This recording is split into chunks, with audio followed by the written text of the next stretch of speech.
Allow me to introduce myself. I am Anna. I am in my 42nd year of life. I have been united in marriage for 15 years. We have a son, 13, intelligent, reserved, already retreating into his own little universe more often than he spends time with me. To the casual observer, my life appears to be what many would deem good. A harmonious union. A lovely abode. A family that appears whole. Yet, if you were to inquire about the emotions that dwell within me, I would describe myself as unseen. Peter, my husband, is a truly good man. Compassionate. Unwavering. Dependable. He puts in a great deal of effort. He delivers. He has a deep affection for our son. Yet, at some point in our journey, the affection we once cherished subtly transformed into a series of habitual exchanges. We do not engage in conflict. We hardly ever engage in disputes. We merely are, alongside one another, like two individuals cohabiting under the same roof, yet drifting apart in every other aspect. Each day unfolds with a sense of monotony. Awaken. Prepare the morning meal. Head to the office. Return to the place where you belong. Evening meal. Television. Rest. Reiterate. There is a serene tranquility that envelopes the surroundings. Unsurprising. And yet, it seems as though I'm gradually disappearing within it. In the stillness of the night, I often find myself lying in bed beside Peter, gazing up at the ceiling. He drifts into slumber effortlessly, his breath slow and steady. I pivot my gaze toward him, searching my memory for the last moment he truly saw me. Not in the role of his child's mother. Not in the role of the one who maintains the household's rhythm. Yet as I am, Anna. It eludes my memory. Loneliness often feels most profound in moments when you are surrounded by others. When someone stands beside you, yet you still feel invisible. That was my state, silently suffering within a seemingly perfect existence, when he returned. Mark. 10 years had passed since our paths last crossed. It has been a decade since we vowed to part ways forever. Not due to a lack of concern. Yet it was our deep concern that led us here. Mark used to be my colleague. We toiled side by side in the same office, endured countless meetings together, and savored tranquil lunches that seamlessly transitioned into leisurely strolls after the day's end. We convinced ourselves it was merely friendship. Yet it was not. It evolved into something greater. Excessively abundant. It endured for a year. A year filled with cherished instances, where the sensation of being truly noticed returned once more. A year that awakened a sense of vitality within me, unlike anything I had experienced in quite some time. Yet it was misguided. It was an unspoken truth between us. And then one fateful day we brought it all to a close. Keep it simple. No major conflict. A decision marked by silence and tinged with pain. We vowed that our paths would never cross again. In the interest of preserving my union. To preserve his sanity. In the interest of preserving what remained of our existence. I honored that vow. For a decade, I did not make a call. I did not send a text. I never allowed myself to contemplate his whereabouts. I interred it. I laid him to rest. Up until that evening. On that particular Tuesday, Peter found himself embarking on yet another business trip. Our son lay peacefully asleep upstairs. The house was silent in a manner that felt burdensome, rather than serene. With a glass of wine in hand, I settled onto the couch, aimlessly scrolling through my phone. And then it unfolded. A message has arrived. A note. From a name I never expected to encounter once more. Mark. In that fleeting instant, the air seemed to vanish from my lungs. I gazed at the screen, my heart racing in my chest as if it were desperate to break free. It was merely a single line. Utterly straightforward. Utterly perilous. Anna, are you awake? Initially, I felt compelled to erase it. To act as though it never crossed my path. To safeguard the serene existence I had carefully crafted. Yet my hands remained still. In that single line, a decade of silence shattered. I chose not to respond. Not immediately. I set the phone aside. I firmly declared to myself, no. I reminded myself of the promise you made. I reminded myself not to go down this path. Yet, in that moment, I took it up once more. And I began to type. Indeed. The response arrived with remarkable speed. I'm aware that this isn't the right course of action. I simply couldn't shake thoughts of you from my mind this evening. My breath hitched. His voice seemed to echo within those words. The very voice that once called to me softly in the shadows. The very voice that illuminated my existence, making me feel seen. I responded, Mark, a decade has passed. I understand, he penned. Yet, does it truly seem like a decade to you? I gazed at that question, lost in thought for what felt like an eternity. And the reality was negative. It did not. We engaged in conversation for an hour that night. It's not focused on what has already transpired, simply regarding existence. His journey to a new city unfolded with a blend of excitement and uncertainty. His life unfolded without the bonds of marriage. How work occupied his time yet failed to fill the silence. I shared with him the story of my son, concerning the residence. Reflecting on the life I envisioned filled with joy. At a certain moment he inquired, Is happiness yours, Anna? There was a moment of uncertainty.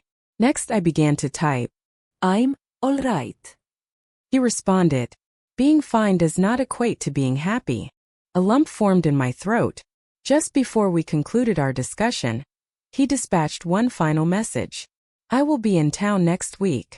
Would it be possible for us to meet? Simply to converse.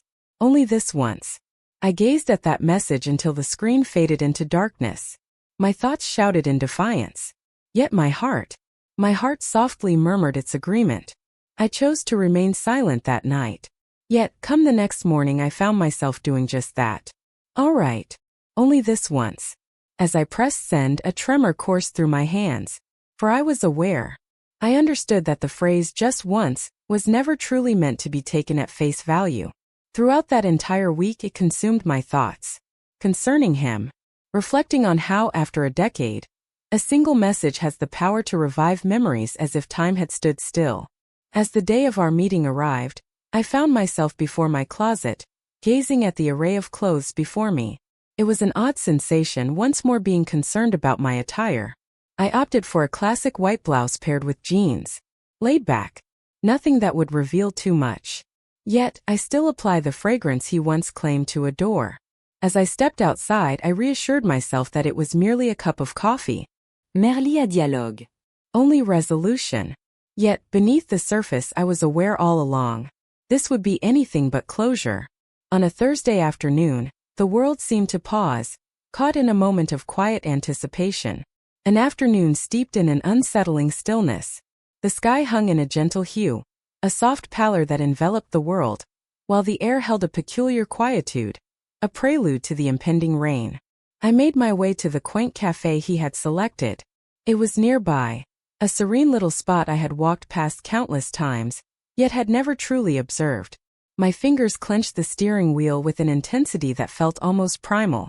As I made my way there, a voice within me continued to murmur, This is not something you should be engaging in. I made my entrance ahead of schedule. Indeed I did. In moments of anxiety, I find myself consistently arriving ahead of schedule. I lingered in my car for a moment, gazing at the cafe entrance, convincing myself that I could still turn back. Perhaps I should simply head home. Act as if his message never reached me. Let us act as though this moment never occurred. Yet I remained. I emerged from the vehicle. As I stepped into the cafe, a sense of warmth enveloped me. The atmosphere was cozy, illuminated by gentle light, accompanied by the soothing murmur of conversations held in hushed tones. And then, I laid eyes on him. Mark. He sat at a table by the window, a cup of coffee resting in front of him. He was absorbed in his phone, scrolling through the screen, oblivious to my entrance. For a brief instant I found myself rooted to the spot, for the reason that he appeared unchanged. And he did not. His hair had been trimmed slightly, now adorned with strands of gray at the temples. Fine lines danced around his eyes, the sort that come from a lifetime of smiles, or perhaps from the richness of experience. Yet, when he finally raised his gaze and caught sight of me, that gradual, well-known smile unfurled across his lips. It was indeed him, the very man who once ignited a spark within me, a sensation I believed had long since faded away. Anna, he murmured gently as he rose to his feet. Hello, I murmured. In that fleeting moment, It seemed as though the decade that had passed had simply dissolved into thin air. We embraced. A brief, courteous embrace. Yet, even that fleeting contact ignited a surge of an indescribable sensation within me. We took our seats. I placed an order for coffee. In those initial moments it felt effortless, secure. Our conversation revolved around impartial subjects. The urban landscape, labor, my child, the endeavors he undertakes. It was reminiscent of reconnecting with a long-lost companion. Nearly there. Yet, beneath the surface, a subtle tension lingered. An unspoken tension lingered between us, a presence neither of us dared to acknowledge. Because we both understood this was more than merely an old acquaintance. At a certain moment he reclined, observing me intently. "You remain quite the same," he remarked. I chuckled. Gently. "That is simply not the case. I have transformed in every conceivable manner." Yet his eyes remained fixed on me, inviting and unwavering. "No," he replied softly. "You remain unchanged. Your head tilts ever so slightly. A subtle gesture that reveals your curiosity. The subtle movement of your gaze when you're concealing a thought. Every detail is etched in my mind." His words took me by surprise, for it had been an eternity since anyone paid attention to the subtle details. It has been ages since I felt truly acknowledged. I took a slow sip of my coffee, masking the tremor in my hands. "Mark," I whispered. "What prompted you to reach out to me?"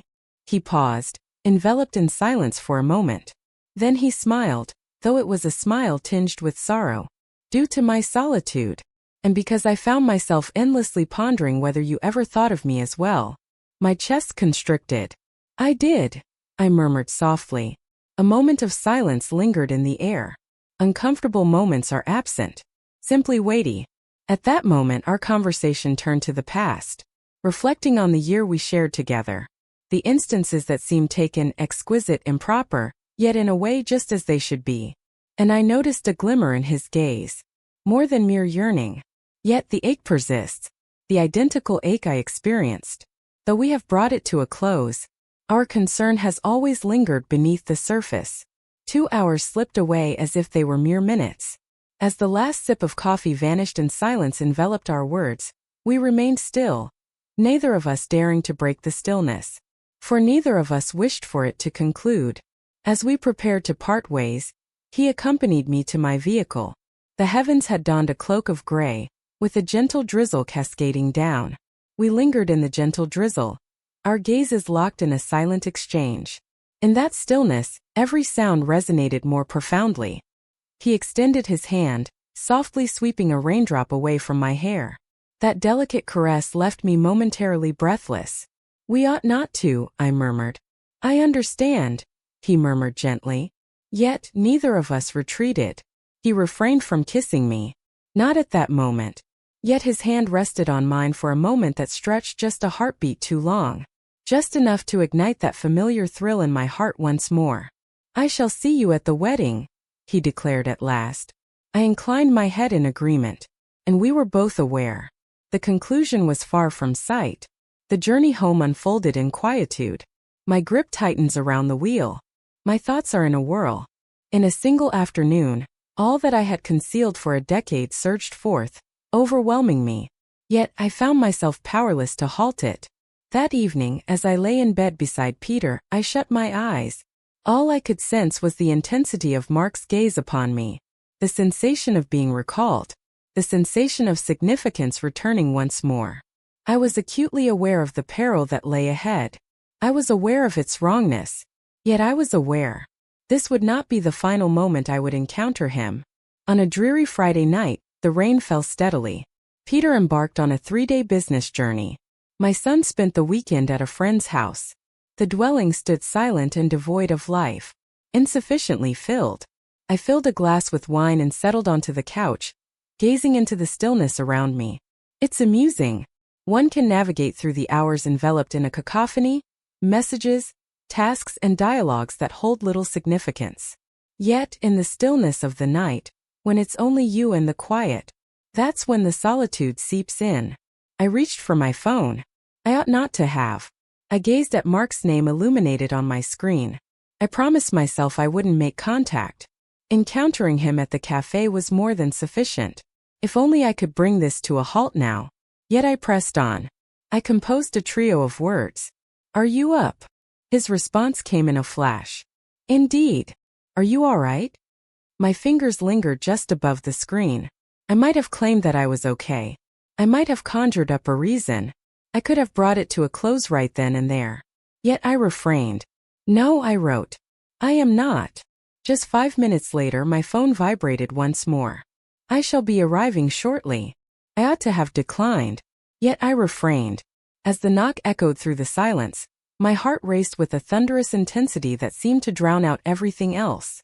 I unsealed it, and there he stood. Amidst the downpour, with hair clinging to his forehead, his gaze locked onto mine, as if he sought a response before crossing the threshold. I remained silent. I merely took a step back.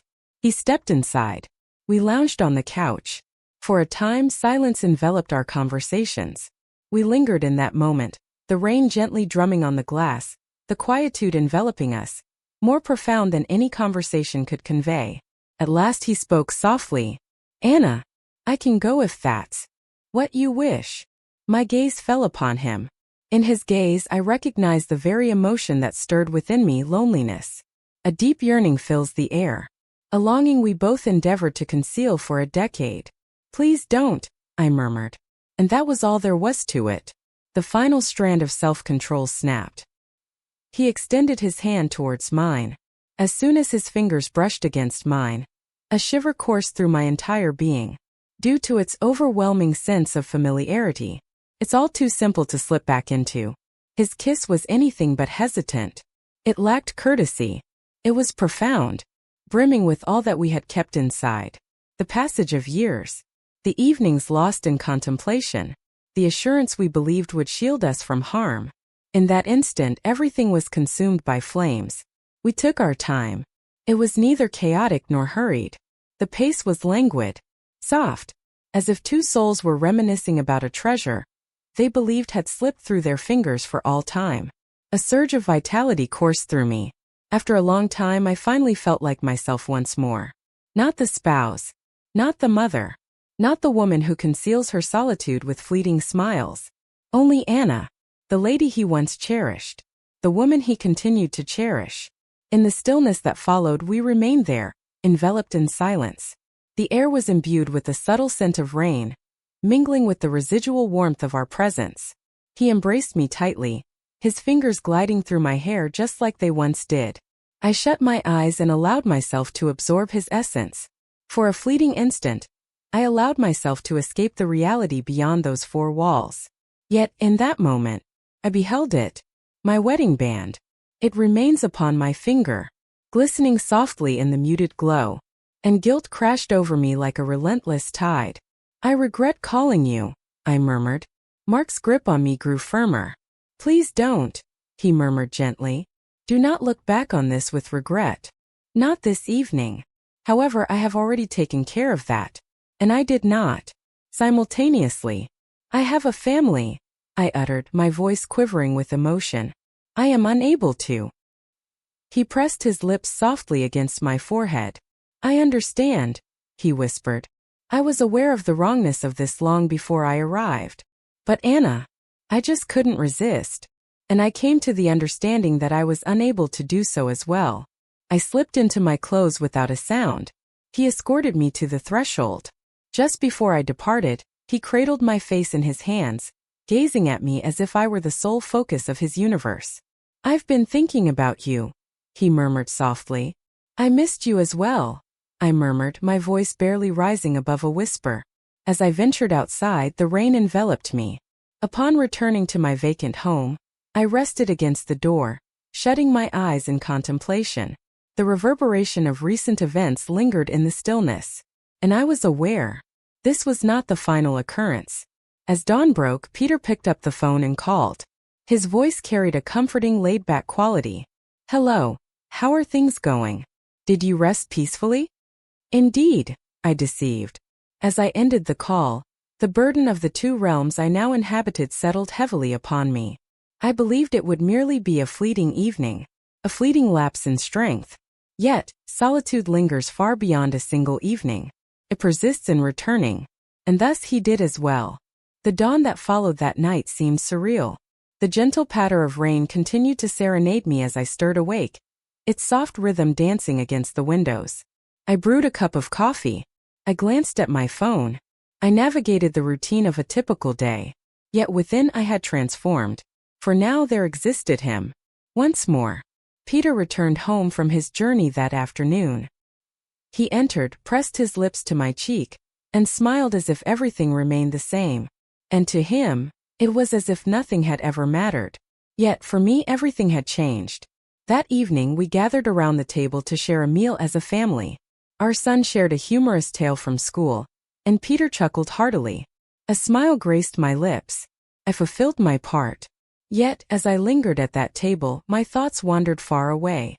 Once again enveloped in Mark's embrace. In that hushed, elusive embrace of warmth once more. And I loathed myself for it. I assured myself that it would come to an end.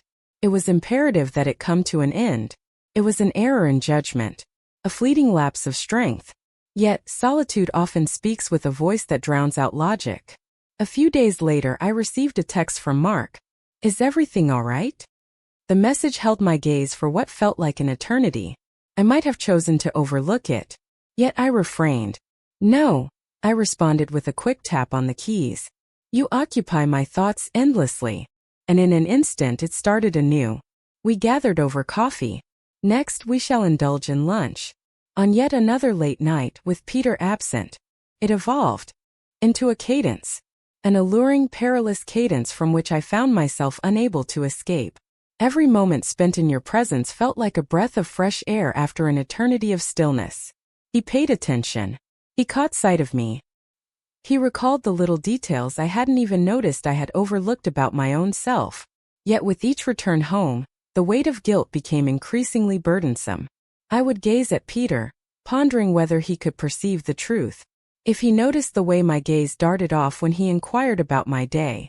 If he perceived the moment of uncertainty that washed over me as he extended his hand toward mine. Yet he chose not to. Perhaps he simply lacked the desire to do so. One evening, following a delightful afternoon with Mark, Peter leaned in and kissed me in the kitchen. Possessed a gentle quality. Recognizable. Yet it failed to quicken my pulse. In that instant it struck me just how distant I had wandered. Mark began to crave something greater. Though he never voiced it outright, I sensed it in the way he hesitated as I prepared to depart. As his voice softened, he inquired, "Do you ever ponder what it might be like if we didn't have to conceal ourselves?" I found myself at a loss for words. I had contemplated it. Yet, the thought of truly departing felt unfathomable. One evening, after we had shared a moment, he cradled my face in his hands and softly murmured, "Anna, my heart belongs to you. I have always persisted. I can no longer maintain the facade that I'm content with merely fragments of you." His words pierced through me, leaving my heart in anguish. "I cannot offer you anything further," I murmured in response. "I possess a family. A child born of one's own flesh and blood. I cannot bring ruin to it all." His gaze grew tender, yet a trace of pain lingered beneath the surface. "Am I merely a means for you to flee?" he inquired softly. "No," I uttered, my voice trembling. "You're not a means of escape. You are the piece of me that has slipped away." Following that night, a change occurred in our dynamic. The words began to linger. The pauses stretched out, lingering in the air. Yet, despite everything, we found ourselves unable to resist. It seemed as though I was navigating the existence of two distinct selves. In one, I embodied the role of the wife, the mother, the steadfast woman who ensured everything remained balanced. In the other I existed, yearned for, desired in a manner I hadn't experienced in ages. I found myself questioning which version of me was truly authentic. Peter began to observe. One evening, he gazed at me from across the dinner table and murmured gently, "You've seemed changed recently. Remote. Is there an issue?" My throat constricted. I conjured a smile. "No, I find myself weary." He inclined his head, acknowledging the response. Yet, in some inexplicable way, that pain cut even deeper. Due to his lack of insistence, He failed to perceive me in the manner that Mark did. I found myself contemplating whether I was beginning to fall in love with Mark once more. Or perhaps it was simply the way he made me feel that captivated me. Youthful. Complimentary. Acknowledged. The distinction had become lost on me. On a stormy evening, I found myself drawn to him once more. We lingered in quietude for what felt like an eternity, simply embracing one another. At last he murmured, "I have no desire to cause you pain. I also wish to avoid pain. Yet this, whatever it is we're engaged in, it's shattering me." My eyes brimmed with tears. "Perhaps it would be best to halt," I murmured, my voice quivering. Yet neither of us made a single move, for we were both aware that it was beyond our reach. Not at this moment. As the first light of dawn broke, I made my way home, the quiet of the morning enveloping me. The streets lay deserted. I found myself pondering the duration of this precarious situation before it inevitably crumbled into chaos. I found myself suspended in the delicate balance of two realms, the one that belonged to me, and the one I desired yet could not possess. With each passing day, the distance that once separated them diminished, until I became aware. Something must give way. On a leisurely Sunday afternoon, a day that exudes a sense of tranquility, Peter found himself in the yard, tinkering with an object that hardly warranted any repairs. My son was upstairs, immersed in his own realm, surrounded by melodies and assignments. There I stood in the kitchen, my gaze fixed on the screen of my phone. That morning, I received a message from Mark. "It's time for a conversation." For the final time, I understood its significance. A sensation stirred within me, deep in my chest, even before I uttered a word in response. We reunited at the very cafe where our story first unfolded once more. Upon my arrival, he was already present. Yet on this occasion, his smile lacked the softness and warmth it once held. It was weary. "Hello," I murmured softly. "Hello," he responded. We took our seats. For an extended stretch of time, silence enveloped us. At last he shattered the stillness. "I'm departing," he murmured gently.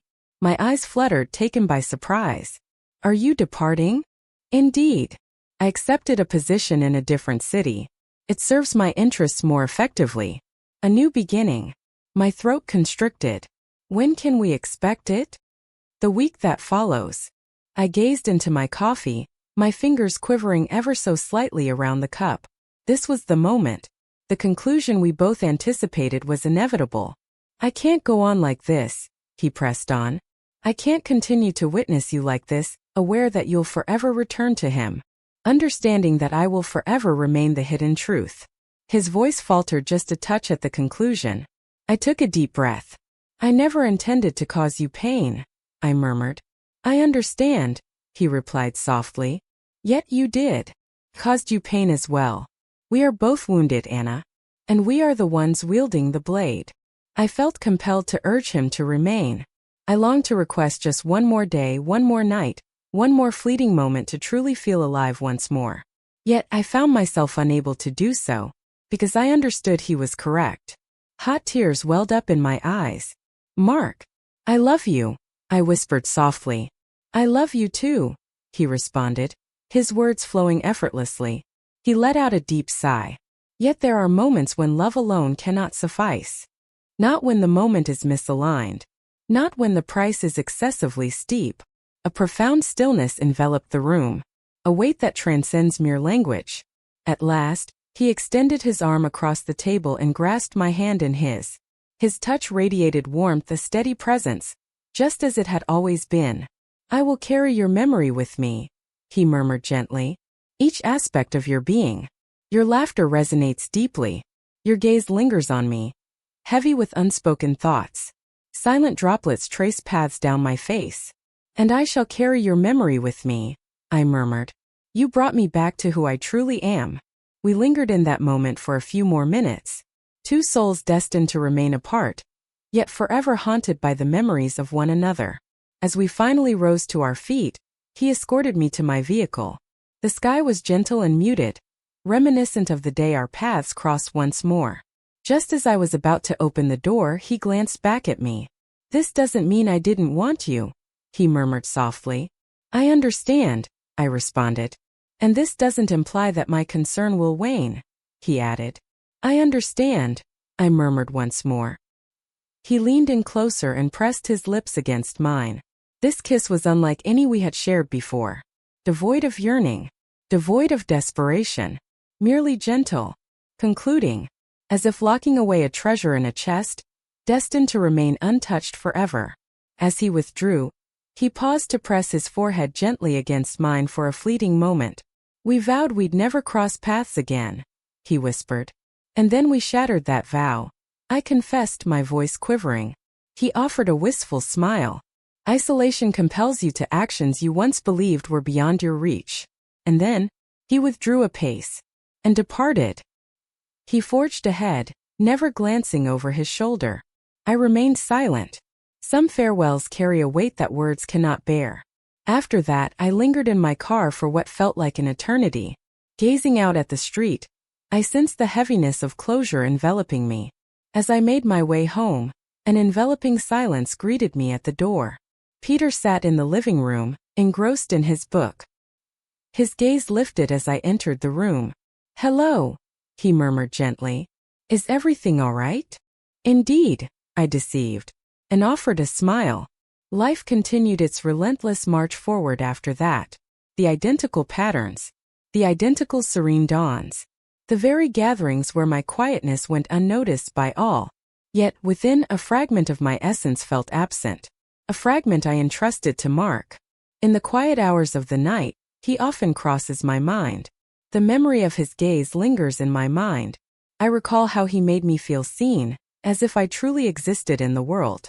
I reflect on how, for a fleeting instant, I allowed myself to embrace the woman I used to be. I vowed to myself that our paths would never cross again. For a decade, I held steadfast to that vow, until solitude shattered it. I have made a new promise, one I softly murmur to myself in the stillness.